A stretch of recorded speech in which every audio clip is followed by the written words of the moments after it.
We live in America, and it should be equal justice. This was personal money.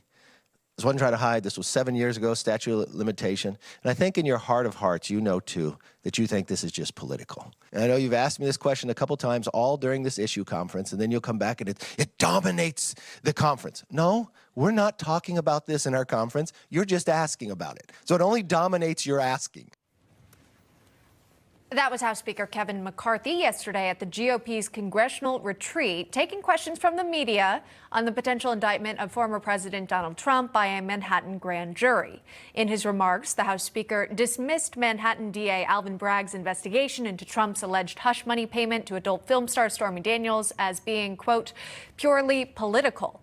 Will the grand jury deciding the former president's fate agree with that assessment?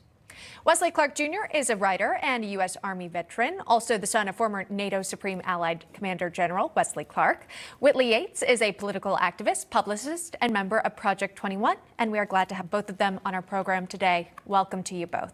Wesley, Yeah, you got it. Wesley, I'll start with you. As we know, there are a number of opinions circulating about what might happen to the former president. What are you anticipating? Do you believe there will be an indictment? Well, look, we've all been thinking there's going to be indictment for years now, waiting for this to happen. Attorney General Barr interfered with an indictment that would have happened for campaign finance violations. And yeah, I expect an indictment in New York. I expect an indictment in Georgia. I expect an indictment from a federal court in terms of what happened with classified materials. So yes, expect an indictment. He is, of course, facing a number of legal challenges, as you point out, cases that are developing with time. This one, though, seems to be front and center because the grand jury has assembled and we are learning about the testimony that keeps coming forward. And of course, it was the former president who said himself he would be arrested on Tuesday. Of course, that did not happen. But we did hear from the White House press secretary, Karine Jean-Pierre. She weighed in on this, asked about the possibility of the individual who might be indicted running for president. Watch what she had to say. Does President Biden believe that it is appropriate for a person who is indicted to run for office? So, nice way to ask, MJ. Very clever.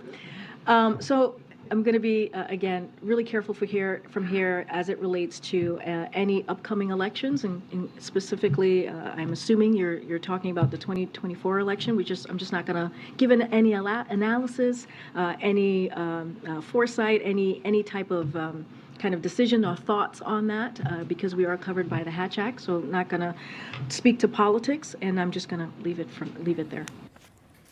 All right, essentially a kind of a non-answer there. But Whitley, President Trump says he has every intention to run for president. As we know, he is campaigning already for the 2024 Republican nomination.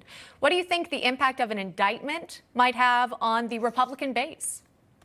I think an impact of the indictment is going to be it's going to increase his popularity within the Republican Party, because we have seen from the beginning political persecution of this president. First, it was the Russia collusion, and that didn't stick. Then it was January 6th, and that didn't stick. So here is another attempt to indict the president in hopes that this will stifle his political future and his political career. But what it does is it incites his voters and his supporters to support him more.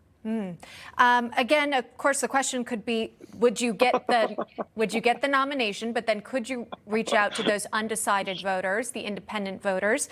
Wesley, you find this humorous. You wanted to weigh in? Well, yeah, of course. Look, if being indicted, it increased your odds of being elected, we'd have seen politicians being indicted for the last 50 years. The reason he hasn't been indicted and found guilty is because he's an acolyte of mob lawyer Roy Cohn, who taught him how to delay things, to attack, to always push the next level, and that he had interference from the FBI. And I noticed the other guest said that the Russian collusion thing was false. Well, the head of the FBI's counterintelligence in New York turns out was taking money from a Russian oligarch. We had interference throughout. It's very obvious the former president, worked with the Russians. He worked with the Russians privately. He worked with the Russians publicly. He worked with them about as much as Hunter Biden has been working with China and North Korea. That's simply not true. And all of these other places, because the truth of the matter is they've thrown everything at this president in an attempt to make something stick, and it's always been political, and they've never been able to get him. So if being a good lawyer means getting your clients off, whether guilty or innocent, it doesn't matter, because that's what's happened time and time again with President Trump. Right. The Democratic left will continue to throw things at the wall in hopes that it'll stick, and it won't work. An interesting conversation. Appreciate you both coming on, sharing opinions here. Wesley Clark, Whitley Yates, thanks so much. It's been a pleasure. Thank you.